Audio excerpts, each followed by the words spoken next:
I'm Robert Kiyosaki. I'm the author of this book, Rich Dad, Poor Dad. I want to welcome you to the business of the 21st century. For those of you who may not be familiar with this book, it was published in 1997. It was a self-published book, and it went all around the world. And in 2000, it made the New York Times bestseller list. It was the only self-published book that made it. And at the same time, a woman named Oprah Winfrey called, and I went on her show to talk about Rich Dad, Poor Dad. And voila, suddenly I was a famous individual. So today, this book has now sold approximately 25 million copies in 100 different countries and 50 different languages. So today, Rich Dad, Poor Dad is the #1 personal finance book ever written. So Rich Dad, Poor Dad is a very simple story of my two dads. My real dad was the head of education for the state of Hawaii. Great guy, PhD, like I said, head of education, smart guy, but he also ran for lieutenant governor of the state of Hawaii as a Republican. Unfortunately, he lost, and he ultimately died poor, so that's why I call him my poor dad. My rich dad, on the other hand, didn't finish school, but he ultimately became one of the richest men in Hawaii.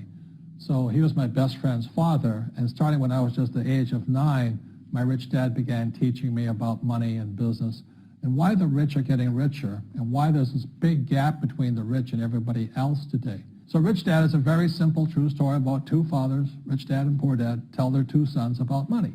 And it was my poor dad always said, go to school, get a job, work hard, and all that stuff. And my rich dad says, you'll never get rich doing that. You'll never be a free man.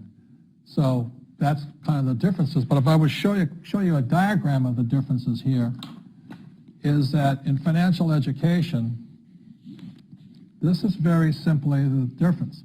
Because there's no financial education in our school, most people do not understand financial statements. So this here is income, expense,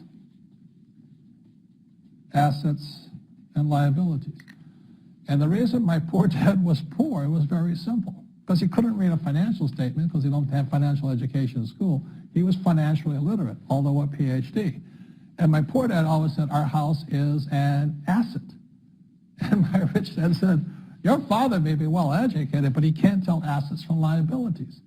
So very simply, my rich dad said to me, assets, whether you work or not, put money in your pocket. So when a banker looks at your financial statement, the banker looks at this and says, oh, you have assets and you're putting money in your pocket. And if you look at your house, it's really a liability because every month it takes money from your pocket. Now I can hear people say, well, it's, I don't have any debt on it, but still every month you have insurance, you have upkeep and expenses to it. So very simply, the reason I'm a rich man today was I knew the difference between assets and liabilities. And I get richer and richer because every year I add more assets to my balance sheet here. And so that's one of the biggest differences. And as my rich dad often said to me, he says, son, my banker has never asked me for my report card. My banker wants to see my financial statement because it's your financial statement that shows how high your financial IQ is. How smart are you with money? If you're very smart with money, the banker will give you as much money as you want because you know how to make money with money. If you're not very smart about money, all the banker will give you is a credit card and a home loan. So those are some of the differences between my rich dad and my poor dad. And if you stay tuned, you'll find out how you too can create assets instead of liabilities. Because if you're going to survive in the 21st century, you need more assets than liabilities.